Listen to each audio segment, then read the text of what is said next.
Temos hoje connosco a doutora Isabel Silva Mendes, candidata à bastonária da Ordem dos Advogados, que amavelmente aceitou o nosso convite para se apresentar e as suas ideias de candidatura. Doutora Isabel, começo evidentemente por a cumprimentar e por agradecer esta oportunidade de estarmos aqui. Eu é que agradeço também a sua disponibilidade e seja bem-vindo. Estou ao seu dispor e ao dispor dos colegas. Aquilo que, entretanto, pretenderem saber, estarei ao dispor. Ia pedir-lhe que começasse por se apresentar, traçando, na medida do possível, o seu percurso profissional. Muito bem. O meu nome profissional é Isabel da Silva Mendes, sou advogada há 30 anos, exerci durante muitos anos em prática individual na província, mais em concreto na comarca de Santarém. Estou em Lisboa há cerca de 10 anos, 10 anos também em que exerci em prática individual. E há 5 anos a esta parte estou nesta sociedade, na SPS, em prática societária. Digamos que durante estes anos recolhi uma série de experiências e que me permite falar com os advogados de igual para igual e compreender perfeitamente as questões e os problemas, as ansiedades e os sonhos que os acompanham. Dizer ainda que, para além disso, faço ainda parte do Conselho de Deontologia, enquanto membro desse Conselho, na qualidade de vogal relatora. Há 2 mandatos em Conselho de Deontologia de Lisboa. É um Conselho que tem a seu cargo cerca de 15 mil advogados, portanto, quase metade dos advogados que estão inscritos na Ordem dos Advogados e também, por via dessa experiência, me é permitido conhecer a realidade nua e crua do exercício da advocacia, os problemas que os advogados enfrentam e as suas relações com a própria Ordem, os seus clientes, a sua vida profissional e também a sua vida social.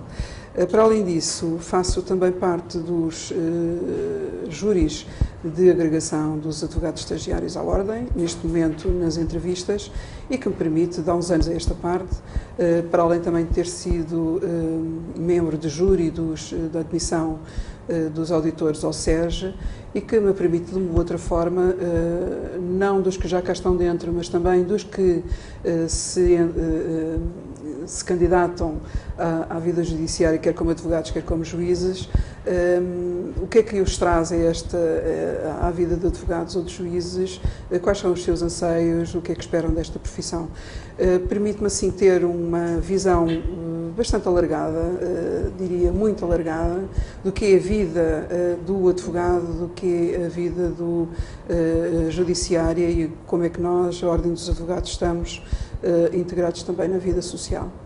Para além disto, deixem-me dizer-vos o seguinte também, estou inscrita no apoio judiciário de há uns anos a esta parte, é uma área que nós fazemos também pro bono, por outro lado, permite-me ter acesso a conhecer de forma direta, in loco, o que é que se passa nos tribunais, o que é que se passa com os advogados, quais são os seus anseios, as suas preocupações, as suas perspectivas, enfim, reúno em mim uma série de experiências que estes anos todos me têm permitido e que me fazem olhar para a vida do advogado com os olhos realistas. Portanto, a doutora Isabel tem, como acabou de enunciar, uma experiência muito diversificada em relação à Ordem, desempenha até 2 papéis distintos, o de beneficiário dos serviços da Ordem, na medida em que é advogado em exercício de funções, e o de serviços da própria Ordem, presta também serviços através da própria Ordem. É vogal relatora do Conselho de Deontologia, como disse, membro de júri das provas de agregação e, portanto, eu gostava que nos tentasse demonstrar de que maneira é que um papel e o outro a motivam na presente candidatura. Bom, enquanto membro do júri, talvez das partes mais gratificantes para mim é quando eu estou perante advogados estagiários que estão a fazer a sua agregação ou neste momento estão a fazer a sua entrevista e lhes pergunto o que é que esperam da vida do advogado, o que é que esperam ser e o que é que esperam ter enquanto advogados da sua profissão. E olhar para o entusiasmo e olhar para a confiança com que os advogados estagiários me respondem a esta pergunta é de veras gratificante. Por outro lado, entendo que é uma grande obrigação da Ordem dos Advogados, quando tem estes estagiários a pretenderem fazer a sua agregação, a Ordem tem que estar preparada a dar-lhes continuidade à esperança que os traz a ser advogados, quer durante o seu curso enquanto estudantes nas Universidades de Direito, quer enquanto estagiários na sua primeira fase de estágio, na sua segunda fase de estágio e depois nas provas de agregação, agora entrevistas. Portanto, a Ordem tem que acompanhar as esperanças, a confiança, a fé e que os advogados estagiários, enquanto futuros profissionais da advocacia, esperam. Por outro lado, esta é uma vertente que me permite ter a sensibilidade necessária para saber o que é que a Ordem dos Advogados tem que preparar para os advogados enquanto estagiários e depois enquanto futuros advogados. Portanto, a Ordem tem que estar preparada e tem que responder a estas premissas que estão na base dos advogados que requerem a sua inscrição.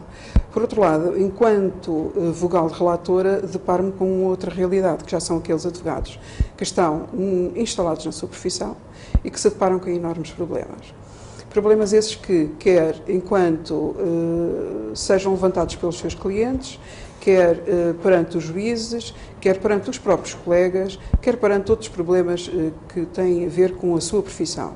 E aqui deixa que lhe diga que nestes 6 anos o relato não tem sido muito favorável e o retrato também não é muito bom. O que quer dizer que a vida dos advogados tem vindo a degradar-se, quer quanto às condições do exercício da sua profissão, quer quanto ao respeito que quer a estrutura, levemente, mas que se nota, quer os próprios colegas entre si, as relações entre si, quer os clientes para com os advogados. Isto é, há aqui uma sensibilização necessária e uma, digamos, moralização e um trabalhar da imagem do advogado que é extraordinariamente necessário. Hoje, cada vez mais, nós vemos que, enquanto, e isto que eu lhes dei, enquanto a entrada na profissão é acompanhada de uma grande esperança, o estar na profissão, o exercício da profissão, o ser advogado já, denota um grande, não direi esgotamento, mas um grande cansaço. Repare, nós quando estamos nos tribunais, regra geral, quando olhamos para os advogados, e deixo que lhe diga quando estou, por exemplo, de escala, que é no âmbito do Poder Judiciário, e estou a aguardar que, enfim, eu e outros colegas sejamos chamados para uma diligência pública que esteja e seja agendada. Quando nós olhamos para a cara dos advogados, os advogados estão cansados, os advogados estão tristes. Os advogados hoje, quando saem da sua casa para ir trabalhar, não vêm com alegria. Não têm espelhado na sua cara a felicidade de ser advogado. E eu lembro-me que, apesar de ainda ter isso, isto também se espalha e parece que se cola. Portanto, o que nós queremos e o que eu quero e o que acho que nós, advogados, devemos ter é realmente a nossa felicidade espelhada no rosto e a vontade de vir trabalhar e pelo facto de sermos advogados. Isto, naquilo que estava a dizer, relativamente aos problemas que são detectados no Conselho de Ontologia. O Conselho de Ontologia é dos órgãos mais importantes da Ordem. É o órgão que, por excelência, contacta de forma muito direta a vida e a situação do advogado. O advogado desnuda-se perante o Conselho de Ontologia nos seus problemas. E quando um advogado recebe em sua casa uma carta do Conselho de Ontologia, eu acho que, regra geral, qualquer advogado que recebe esta missiva tem um choque, porque não é nada agradável receber do órgão jurisdicional uma carta, porque logo o advogado pergunta: mas o que é que eu fiz, o que é que se passa?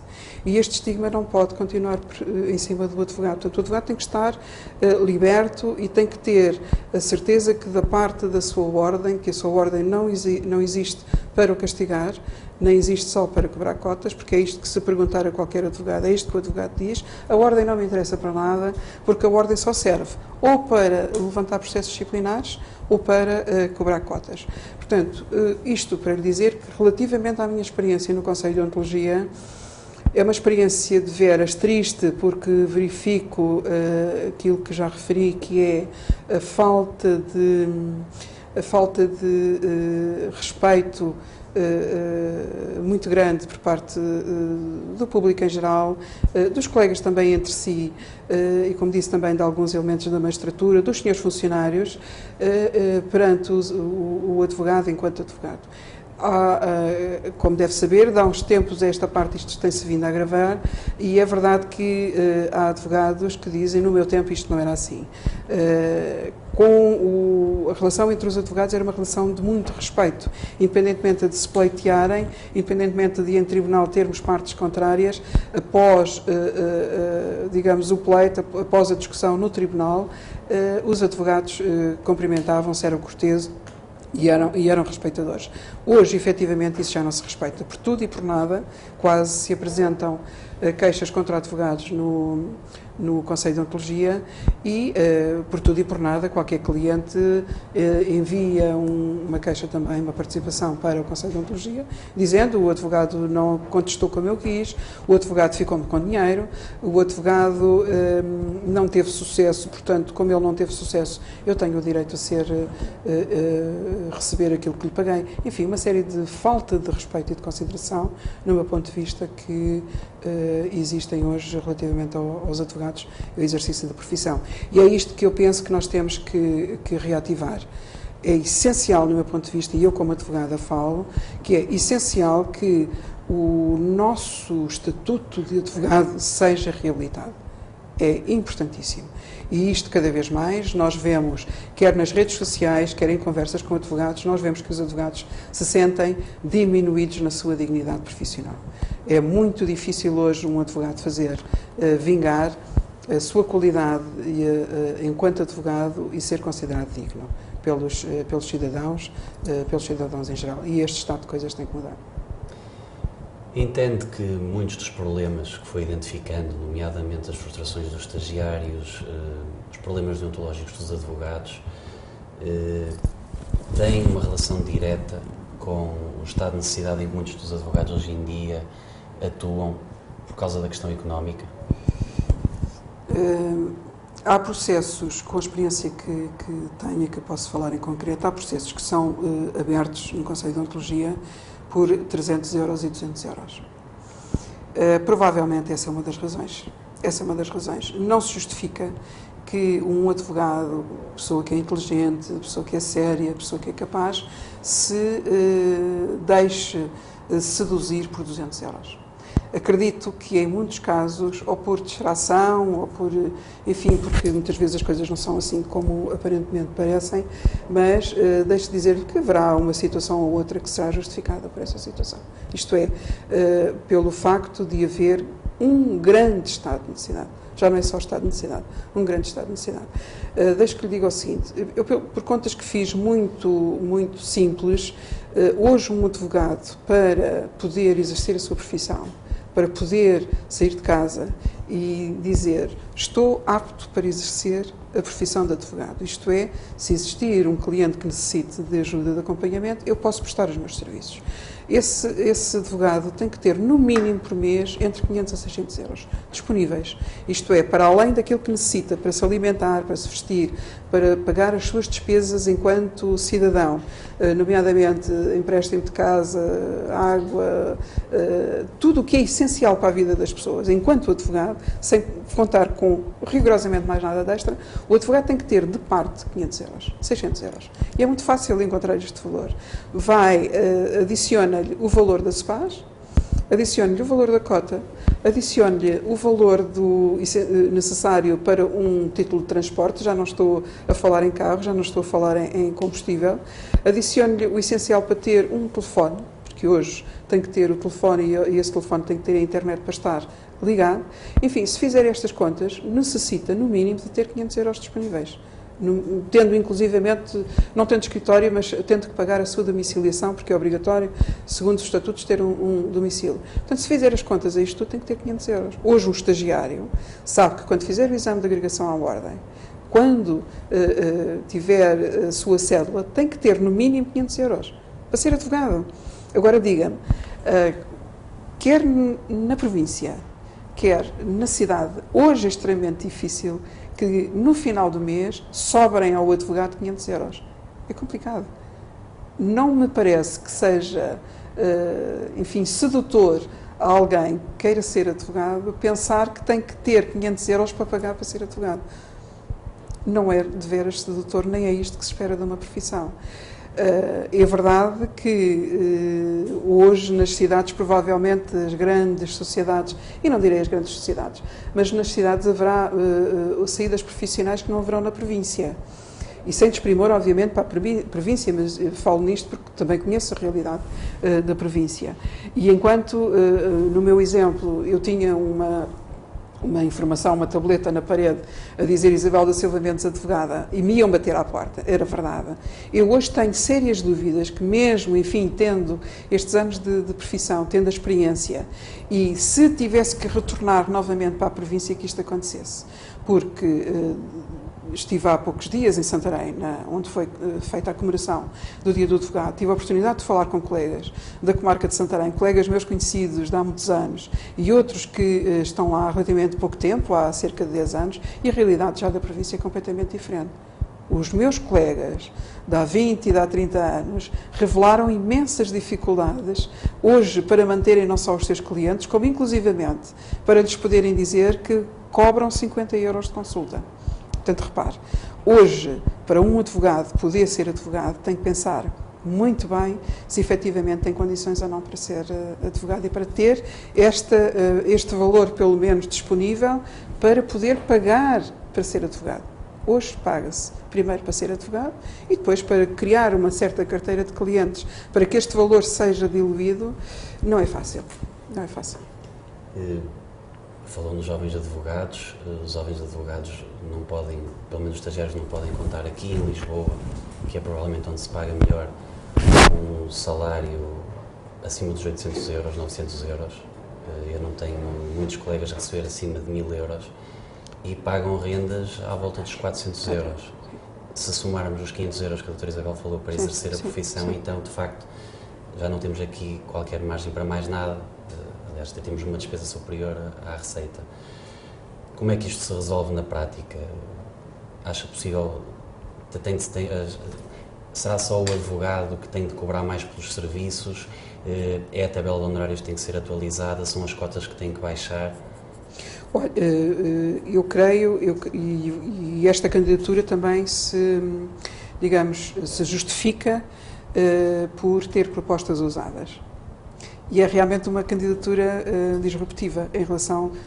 Quer dizer, no essencial todos estamos de acordo que as condições têm que mudar, a advocacia não está bem, todos estamos de acordo em relação a isto. Mas então, quais são as soluções que se preconizam relativamente a isto? E eu deixo que lhe diga que, quanto aos honorários, tem que haver uma reformulação, e a título do que entrou agora em vigor em Espanha, aqui estão ao lado, em que os estatutos têm que ser revistos e de uma forma a olhar para o advogado e a olhar para o exercício da advocacia e de uma forma séria. Aqui ao lado, o próprio estatuto determina que os honorários têm que estar estipulados, isto é, tem que haver um valor mínimo. Nós vamos para a Alemanha e a Alemanha tem honorários com valores mínimos. Nós tivemos há dias um processo em que uma cliente que não pôde ser acompanhada por nós e cujo processo está a decorrer na Alemanha, questionou, enfim, o advogado para saber quanto é que o advogado levaria, porque é o normal, os cidadãos, os clientes pretenderem saber quais são os custos dos seus serviços, e o advogado na Alemanha disse, bom, os meus serviços são estes. No mínimo são estes porque está estipulado.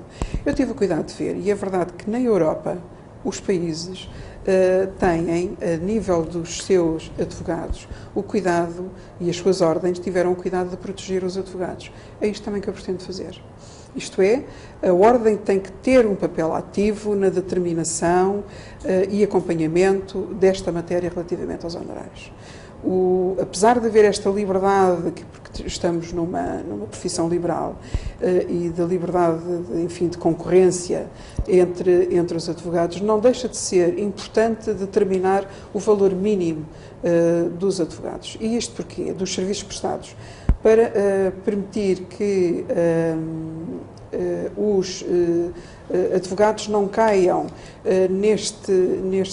digamos, nesta vergonha de que o cliente é que diga, bom, mas se me leva 50 euros, eu vou ali ao lado e o seu colega leva-me 30.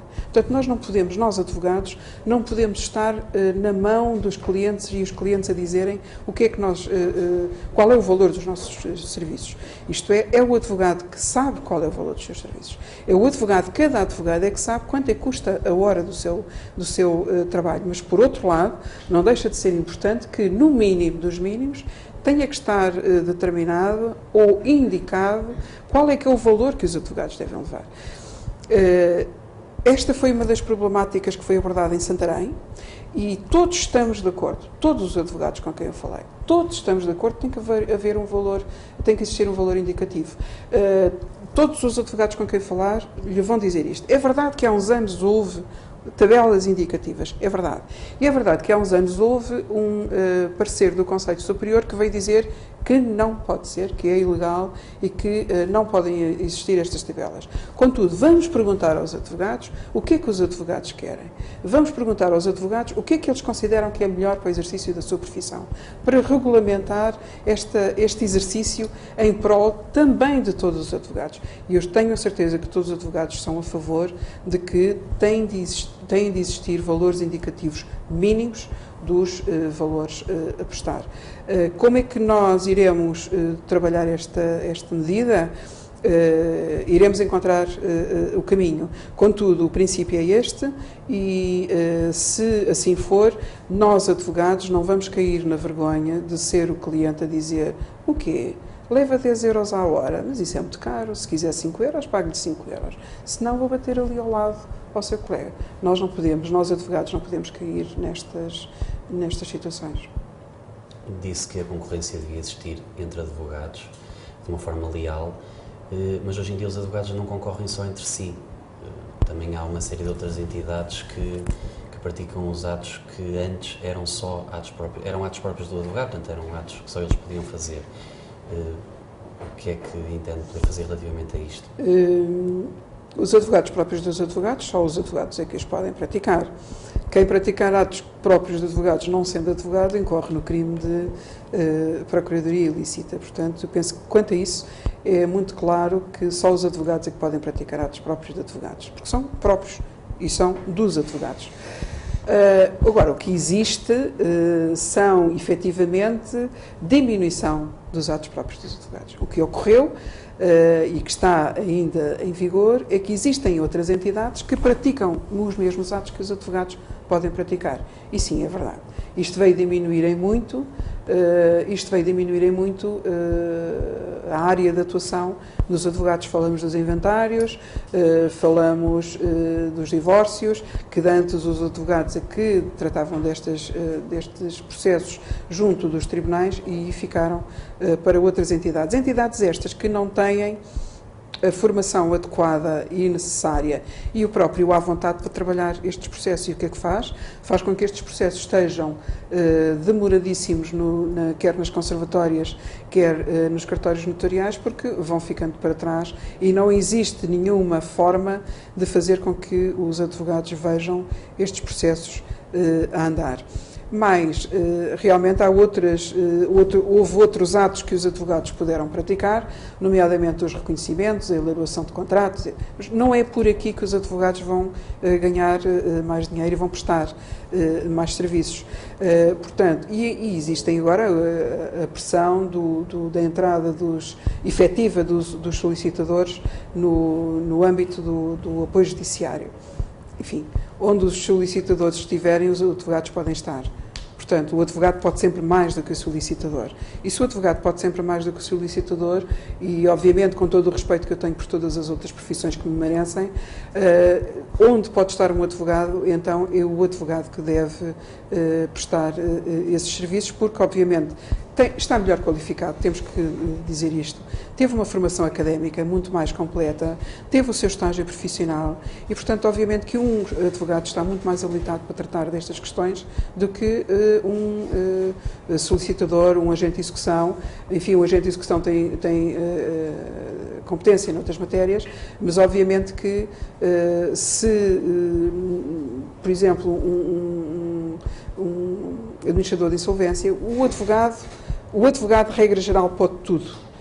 Enquanto que as outras profissões estão muito mais limitadas, o advogado pode tudo. Portanto, se pode tudo, não há razão para que o advogado veja limitado o seu campo de atuação. Ainda dentro da concorrência entre os advogados, considera existirem classes privilegiadas, isto é, como é que o advogado hoje em dia, que está na província a exercer em prática individual, consegue concorrer com uma grande sociedade? Estivemos há dias,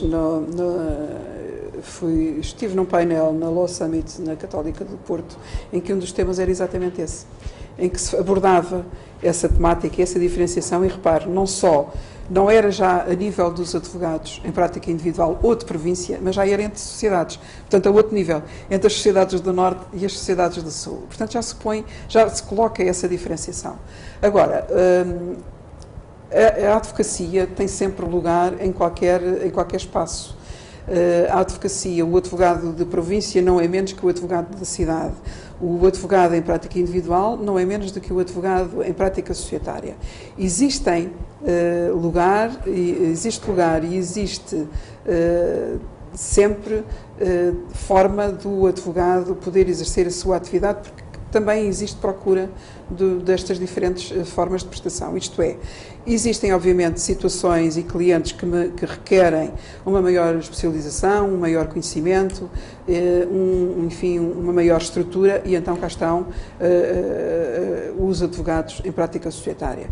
Por outro lado, existem aqueles advogados que querem um acompanhamento mais individualizado, não é? E como tal, o advogado da província não tem necessariamente que ser ou considerar-se diferente do advogado de cidade. Há sempre lugar para a resposta requerida pelo cliente. E há colegas, há advogados de província que não vêm de todo para a cidade. Requerem e querem sempre estar no seu escritório, na sua cidade, na sua região, porque aí conhecem, aí têm a possibilidade de ter um contacto muito mais privilegiado e direto, não só com os colegas, como também com os tribunais, que era isso que acontecia e ainda é isso que acontece nas províncias, nas comarcas mais pequenas, em que nós conhecemos os juízes todos, em que nós conhecemos os funcionários, em que nós conhecemos os colegas. Aqui na cidade, se nós vamos ao campus, ou no Porto, se vamos, enfim, a um outro tribunal, o que acontece é que nós não conhecemos os juízes e a nossa relação é uma relação muito mais profissional, já não é tão direta como nas comarcas mais pequenas. Há um assunto que tem obrigatoriamente de ser discutido, desde logo pela importância que tem ao nível da sustentabilidade da própria Ordem, que tem a ver com as contas da Ordem. E é um tema sempre polémico. Os últimos Conselhos Gerais discordavam das políticas económicas uns dos outros e, portanto, aquilo que eu lhe perguntava era com qual das políticas económicas dos últimos Conselhos Gerais é que mais se identifica e qual é a política económica que entende dever seguir na Ordem dos Advogados, no caso de ser eleito? Olha, não me identifico com nenhuma das políticas, sendo que, obviamente, há aqui duas situações que têm que ser equacionadas. A Ordem está muito bem em termos financeiros. Quer neste bastonato, quer nos bastonatos anteriores, os cofres estavam recheados. E como eu refiro, eu tenho estado presente nas assembleias de aprovação de contas e nos relatórios e nas propostas de orçamentos, e dizer-lhe que a Ordem não serve para gerar lucros. Isto é, existe dinheiro, o dinheiro tem que se, porque é o dinheiro dos advogados, é o dinheiro proveniente das suas cotizações e pouco mais. Este dinheiro tem que ser bem gerido, mas este dinheiro tem que ser em serviço e em proveito dos advogados. Quero com isto dizer que a Ordem pode fazer muito, querendo, com o dinheiro que tem, e não são precisas ideias muito complicadas, basta estar atento e saber que a Ordem com 32 mil associados pode fazer muita coisa. Nomeadamente até, deixe dizer-lhe que eu própria precisei de fazer um seguro de saúde, tendo em conta, enfim, as nossas condições enquanto obrigados a descontar para a SEPAS, e fiz uma pequena busca quanto aos benefícios que o seguro de saúde contratado pela Ordem dá aos seus associados, e é um seguro caríssimo.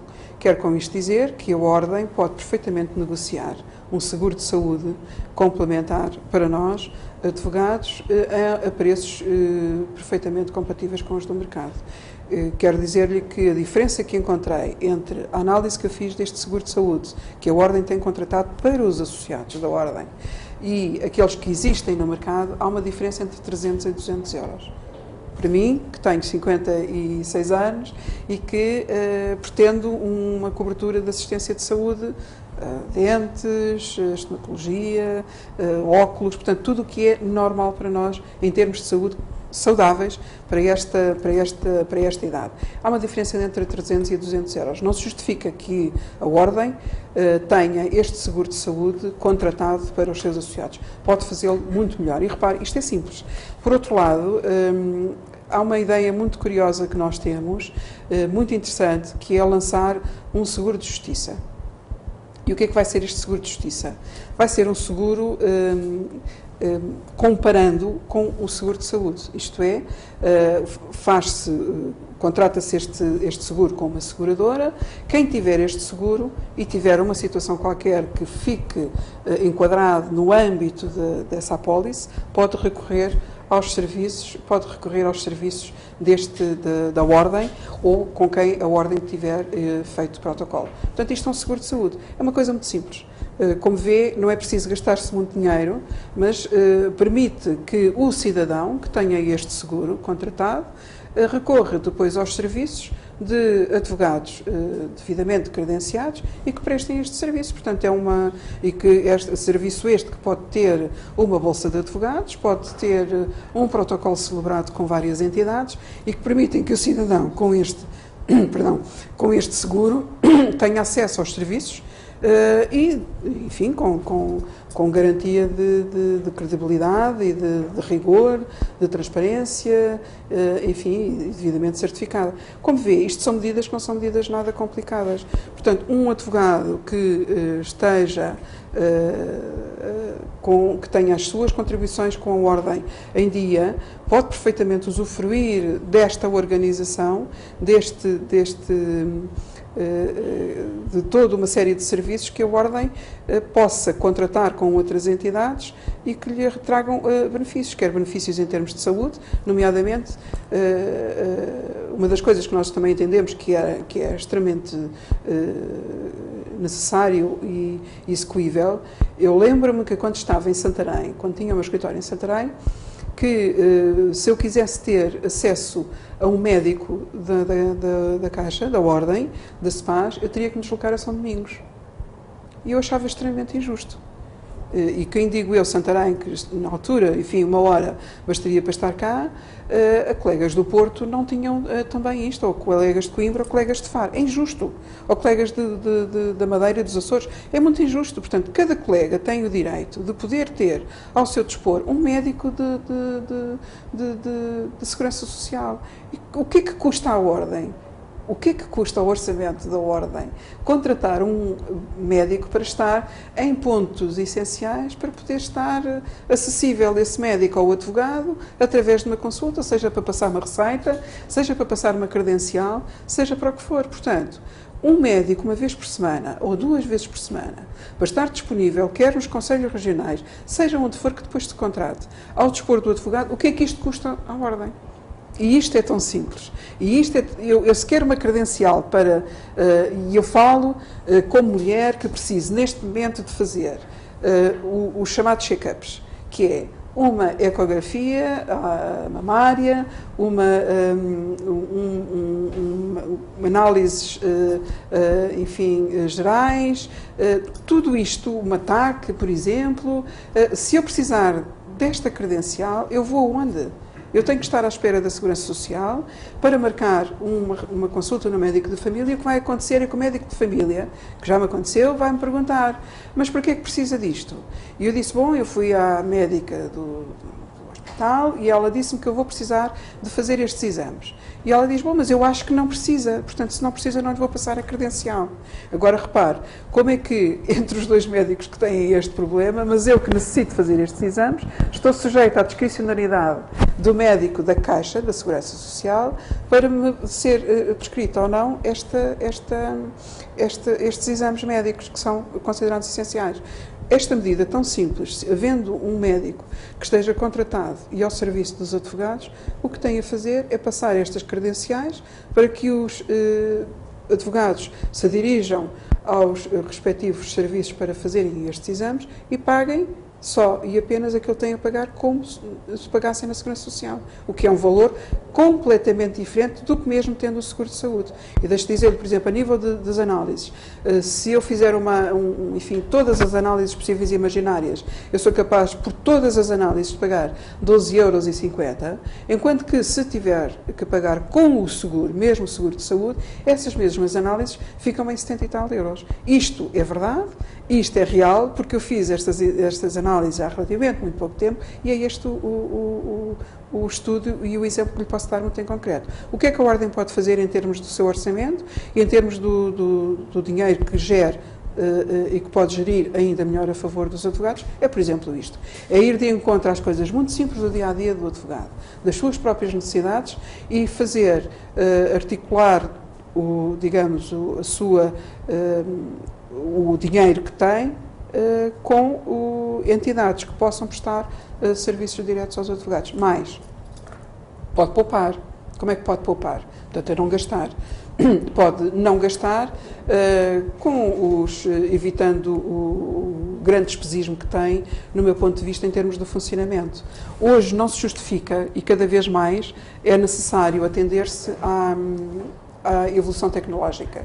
Não se justifica que nós, advogados, estejamos nos nossos escritórios e tenhamos que nos deslocar para os vários conselhos regionais para estar presentes em formações. Formações essas que são em catadupa, formações essas que são diárias e formações essas que extravasam os dias da semana e formações essas que estão quer nas delegações, quer nos conselhos regionais. Não se justifica hoje que um advogado tenha que sair do seu escritório para perder o seu tempo e ir para estes sítios, quer para a delegação, quer para os conselhos regionais. E porquê? Temos os meios informáticos, temos os e-learnings, temos, enfim, uma série de iniciativas e de possibilidades de nós, quando quisermos, pode ser em direto ou pode ser em diferido, termos acesso a este tipo de informação, com mais calma, com mais tranquilidade e com maior capacidade de aproveitamento. Portanto, aqui também se fazem poupanças, portanto aqui também a Ordem pode perfeitamente, quer através do Conselho Geral, quer através dos Conselhos Regionais, quer através das delegações, poupar muito dinheiro. Não se justifica. Portanto, esta inovação tecnológica, esta informatização, também vai fazer com que os meios humanos, que é realmente um peso muito grande a nível do Conselho Geral e dos Conselhos Regionais, enfim, sejam tratados de outra forma, de maneira a que haja aqui um menor despesismo. Porque considero, analisando as últimas contas, que a nível do pessoal, por exemplo, estará com certeza, existirá uma forma de se poupar muito dinheiro. Muito dinheiro. Portanto, há aqui várias formas que, olhando para as contas da Ordem, que os advogados podem ter a certeza que nós vamos fazer uma análise e uma gestão muito mais rentabilizadora do que aquilo que tem vindo a ser.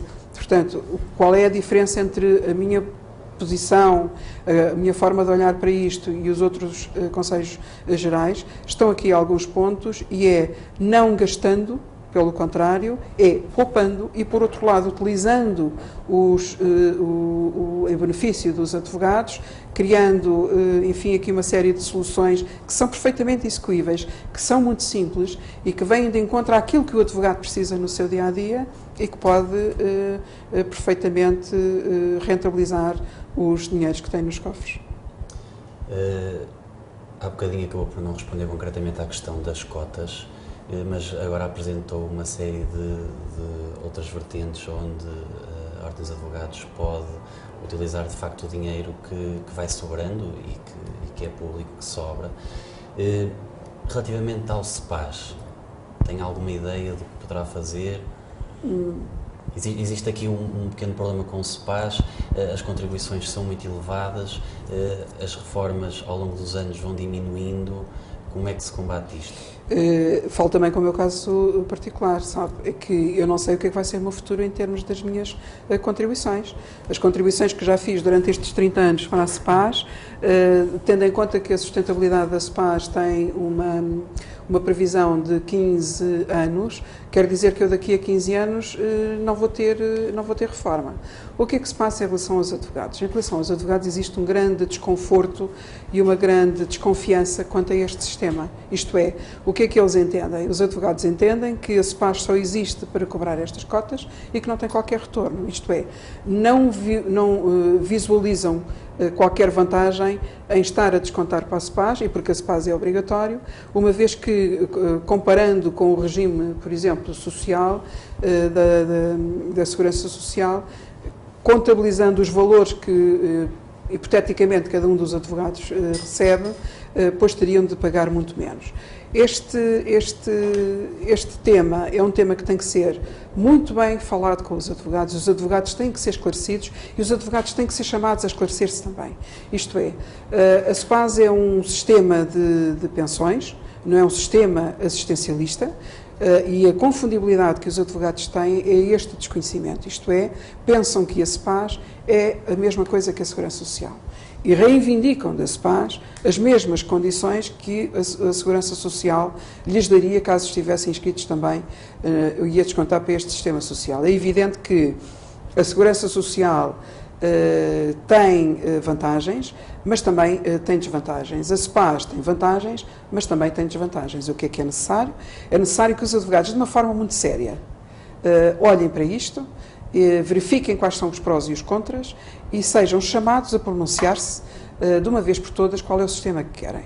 Portanto, chamá-los e dizer, meus senhores, meus colegas, estamos aqui perante esta situação de continuarmos na SEPAS ou não continuarmos na SEPAS. Se continuarmos na SEPAS, as condições são estas, a sustentabilidade é esta, o que a SEPAS vos pode dar é isto. Se não continuarmos na SEPAS, a SEPAS, vamos ver o que é que vai fazer ao seu património, vamos ver se o Estado a quer integrar e, por outro lado, integrando-a quer em que sistema e em condições. E isto não é fácil. E isto não é uma solução, quer uma, quer outra, não são soluções muito simpáticas, portanto, e têm que ser trabalhadas e pensadas com muita seriedade. Quem é que pode decidir isto? Os advogados. São os advogados que têm que decidir. E não se podem dividir. Uns têm que ficar com a SEPAS e outros têm que ficar com a Segurança Social. Ou se calhar até é essa a solução. Se calhar até uns ficarem com a SEPAS e outros ficarem com a Segurança Social. Mas, ou outro sistema de saúde que se acorde. Contudo, era importante aqui que os advogados percebam de uma vez por todas que a SEPAS não tem as mesmas condições de assistência que tem a Segurança Social. E, por outro lado, até que ponto é que a Segurança Social ou qualquer outro sistema, a DSE ou qualquer outro, poderia ter aqui melhores condições. Vejamos, por exemplo, o que aconteceu com os bancários, não é? Quando deixaram o seu sistema de saúde e passaram para o Estado. A doutora Isabel preocupa-se, a candidatura da doutora Isabel preocupa-se com a modernização tecnológica, ainda há pouco falou disso. Como é que esse processo se pode desenvolver. Os advogados estão preparados para a modernização tecnológica? Acha que é preciso investir em formações também específicas neste setor? Não há volta a dar. A evolução tecnológica é o futuro, é o presente e já é um pouco do passado. Portanto, os advogados têm sempre alguma relutância quando há inovação em termos tecnológicos. A própria Ordem vai ter que investir também nesta área e fornecer aos advogados os meios necessários para que eles se atualizem. Hoje nós não temos fronteiras. Hoje nós, no nosso escritório, podemos estar em França, podemos estar em... Hoje o acesso aos meios tecnológicos e aos meios informáticos abre-nos as portas para o mundo e deita por baixo praticamente todas as barreiras. Tem vantagens e tem perigos. E no exercício da nossa profissão, enfim, porque temos deveres e somos o baluarte aqui de elementos e de princípios que são basilares no exercício da nossa profissão, nomeadamente o sigilo profissional, nós temos que ter, da parte da Ordem, digamos, um elencado de condições que nos permitam o exercício da nossa profissão com segurança. Vamos, por exemplo, ver até que ponto é que, dou-lhe o exemplo, a nível dos processos no Conselho de Ontologia. Não se justifica hoje que eu, enquanto vogal relatora no meu escritório e no exercício desse cargo, eu tenha que imprimir os meus despachos, as minhas decisões e tenha que ter em suporte de papel que entregar essas decisões que depois sejam comunicadas às partes, seja ao participante, seja ao tribunal, seja ao advogado, em suporte de papel, carta registada com a IR. Repare, só aqui, em termos de tempo e em termos de custo, somando 15 mil advogados, isto é exorbitante. O que é que a Ordem pode fazer aqui? E isto são coisas tão simples. Em termos de informatização dos sistemas, ter as chaves de acesso, o que nós no nosso escritório podemos, tipo sítios, por exemplo, ter acesso informático aos processos, dar os nossos despachos, preferir as nossas decisões e mesmo isto ser notificado, nomeadamente aos advogados, através de meios eletrónicos. Isto implicava, obviamente, o regulamento disciplinar permite as notificações via eletrónico, só que o Estatuto não permite, quer quanto à instauração do processo disciplinar, quer quanto às acusações e decisões finais. Isto implica, diz o Estatuto, que tem que ser por carta registada com a AR. Carta registada com a AR, já estamos muito desatualizados em função do que tem vindo a ser a evolução tecnológica. E isto é celeridade, isto é fiabilidade, isto é execuibilidade, portanto tudo isto revela também inovação, revela também rigor e mais do que tudo revela transparência. Portanto qualquer advogado que queira ter acesso ao seu processo, no meu ponto de vista, tem todo o direito após a instrução, tem todo o direito a ter acesso a esta forma e muito mais direta e económica do seu processo e dos assuntos que lhe dizem respeito. Portanto, se formos ver, a nível das inovações tecnológicas, são perfeitamente execuíveis e tornar com que o advogado no seu escritório tenha acesso àquilo que for necessário e que lhe torne a vida mais fácil. Pode fazer o quê? Pode certificar programas, pode dar formação tecnológica, pode dar, isso sim, investir na formação e informação aos advogados para que desenvolvam e acreditem nisto, porque os advogados também estão um pouco afastados destas formas de trabalhar, porque têm algum receio, porque não dominam. E aqui sim, aqui eu acho que quer as delegações, quer os conselhos regionais deviam investir muito na formação tecnológica dos advogados. Os advogados hoje vão aprendendo por si próprios a trabalhar com os computadores. Não têm formação específica e hoje digamos, informático, um advogado que não tenha conhecimentos base de informática, não podem ter uma grande apetência para trabalhar com estes processos. Por outro lado,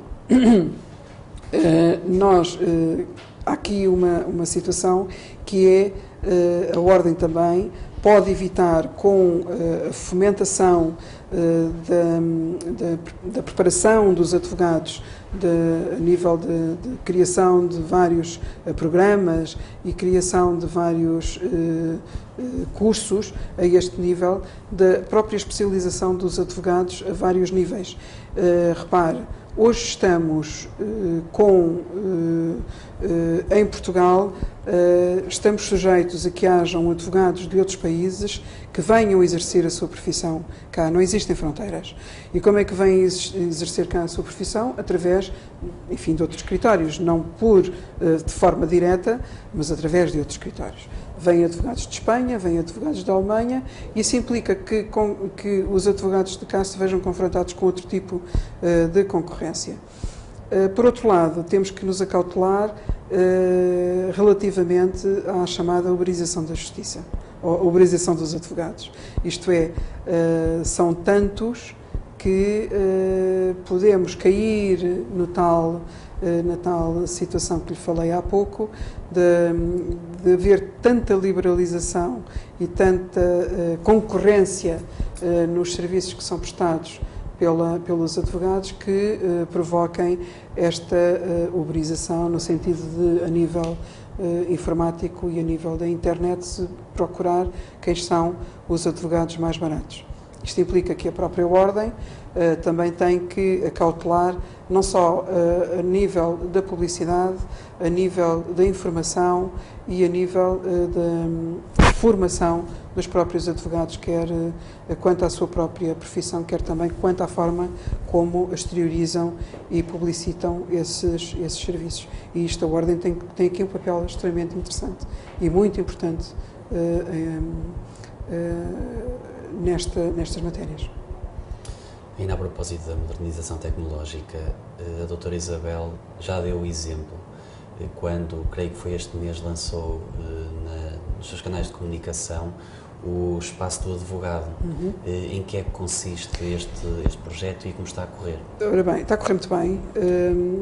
Estamos a filtrar as perguntas que nos foram colocadas para fazer semanalmente um streaming que é de resposta aos advogados, e as perguntas são várias, mas essencialmente são aquelas que já até conversámos, que têm a ver com o SPAS e que têm a ver com o apoio judiciário. E mais, o que os advogados precisam é de saber o que é que lhes pode dar dinheiro, trabalho, para levar dinheiro para casa para resolverem os seus problemas. Lhe garanto que, na síntese, se estiver atento realmente a este espaço do advogado, as perguntas que nos são feitas e as perguntas que são ali colocadas são essencialmente para saber, mas como é que eu continuo a poder ser advogado? Como é que eu posso continuar a ter dinheiro todos os meses para cumprir as minhas obrigações? E o que é que a Ordem vai fazer para que eu possa continuar a ter trabalho? Portanto, e a Ordem realmente tem um papel aqui também muito importante para transmitir aos advogados o que é que vai fazer. Voltamos ao assunto das dificuldades dos advogados na vertente económica. Tem alguma coisa a dizer sobre o novo regime do acesso ao direito e aos tribunais? O novo regime do acesso ao direito e aos tribunais, o que é que veio alterar? O que veio alterar foi para pior. Foi permitir, enfim, criar mais obrigações aos advogados e não responder a uma questão que é extraordinariamente importante e que os advogados têm vindo a reivindicar, que é a dignificação do pagamento dos seus serviços. Isto é, desde 2004 que a tabela não é atualizada e, apesar de haver um diploma que determina que os honorários têm que ser atualizados todos os anos até o dia 31 de dezembro para o ano seguinte, tal ainda não ocorreu e, deixe que lhe diga, não sei se irá ocorrer este ano. O que é que a Ordem tem que fazer? A Ordem tem que ter aqui um papel muito determinante em exigir o cumprimento não só deste diploma, mas que esta atualização seja uma atualização não de uma compensação adequada, mas sim de honorários devidamente justos para os serviços que os advogados prestam.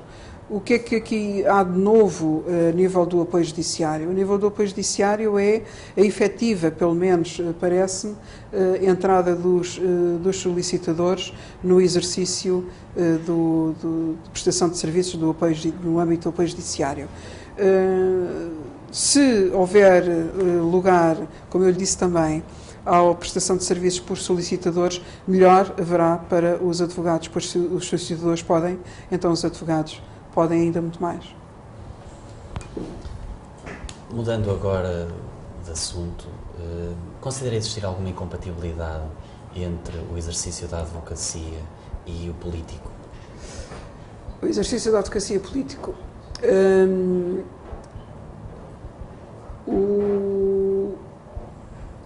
O advogado e o Estatuto da Ordem dos Advogados regulamenta o advogado enquanto tal. Isto é, o advogado está sujeito ao seu estatuto, que é o Estatuto da Ordem dos Advogados. Falemos em concreto nos deputados. Quem tem que regulamentar as incompatibilidades e os impedimentos dos deputados não são os advogados. Nem é a Ordem dos Advogados que se vai pronunciar sobre isso. Quem tem que se pronunciar sobre a incompatibilidade dos deputados, por exemplo, serão a Assembleia da República e o Governo. Daí que o Estatuto tem que determinar se o exercício do advogado de determinada atividade está incompatível com o exercício da profissão enquanto advogado. Se não estiver, o abrigo dos impedimentos e das incompatibilidades, no meu ponto de vista, nada obstará a que o advogado preste serviços ou tenha outra atividade, desde que não haja incompatibilidade nem tenha qualquer impedimento com o exercício da profissão de advogados. Se colidir, quer enquanto um outro estatuto, nomeadamente o Estatuto de Deputados, o Estatuto de Deputado disser que não pode ser advogado, então não pode ser advogado. O advogado já sabe que não pode ser deputado, não é? Mas não vejo que seja a Ordem que tenha que se pronunciar, nomeadamente, quer quanto à incompatibilidade do exercício do advogado como deputado. Portanto, porque não é a Ordem que cabe pronunciar-se sobre isso.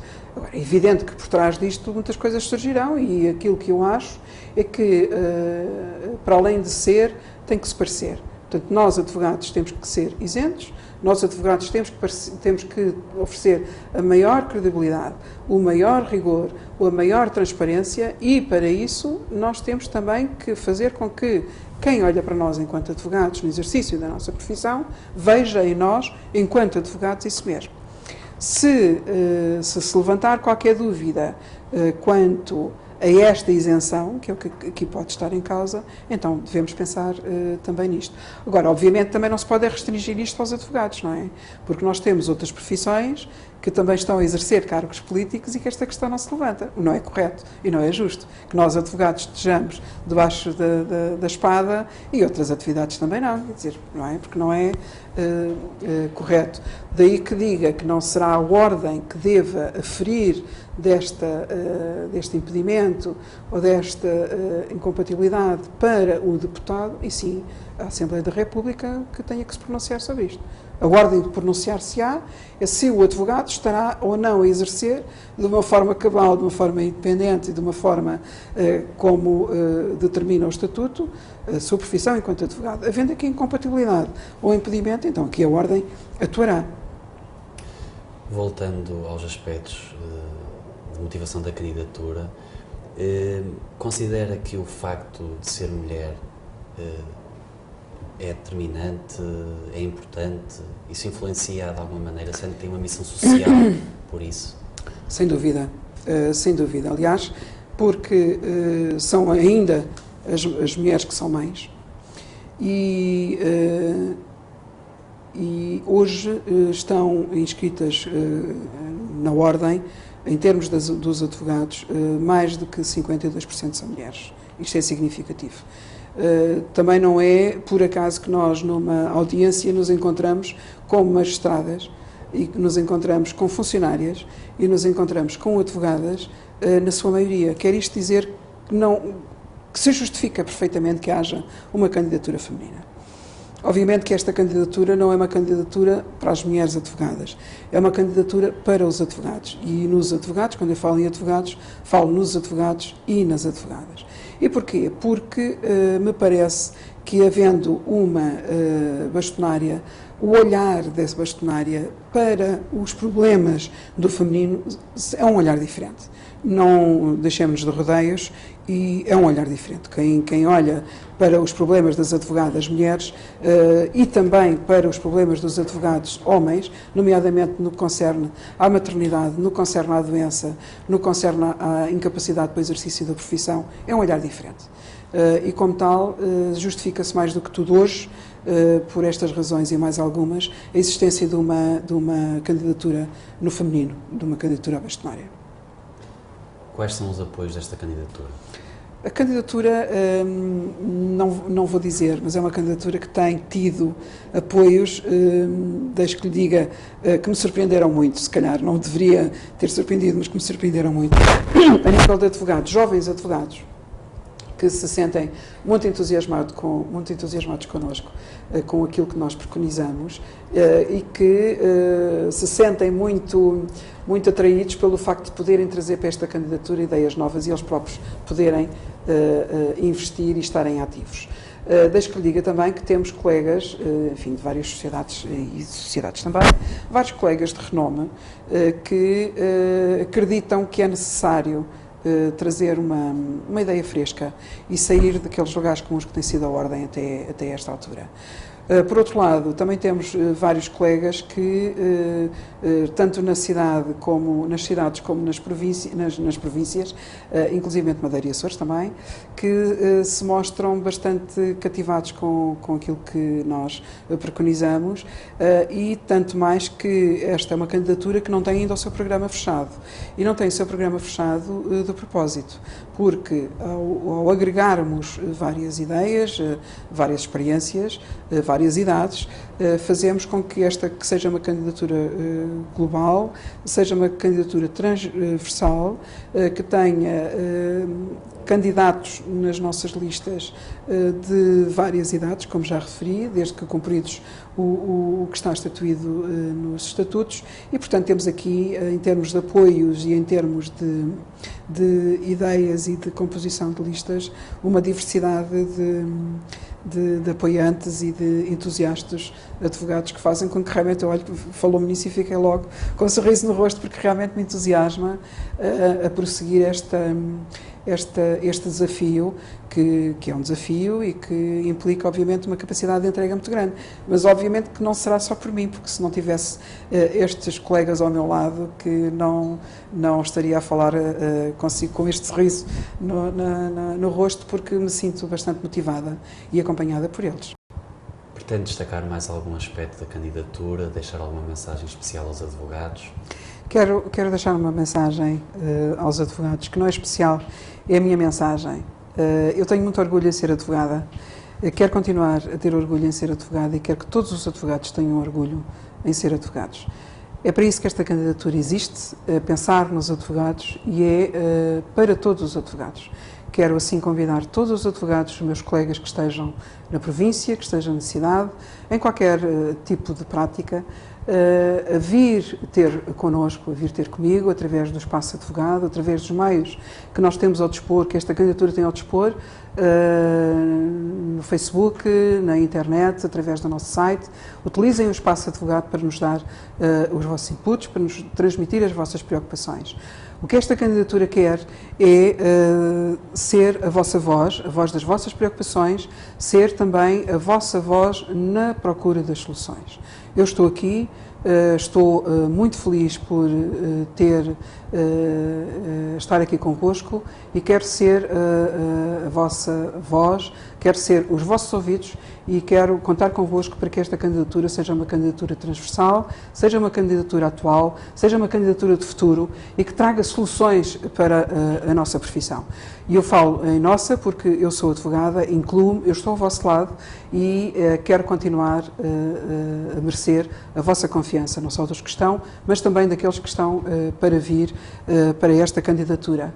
Assim, apelo a todos os advogados, apelo a cada um dos colegas que partilhem desta iniciativa e que sejam parte deste projeto e criem um orgulho em ser-se advogado extensível a todos os advogados de Portugal que me apraz muito representar e sermos felizes enquanto advogados.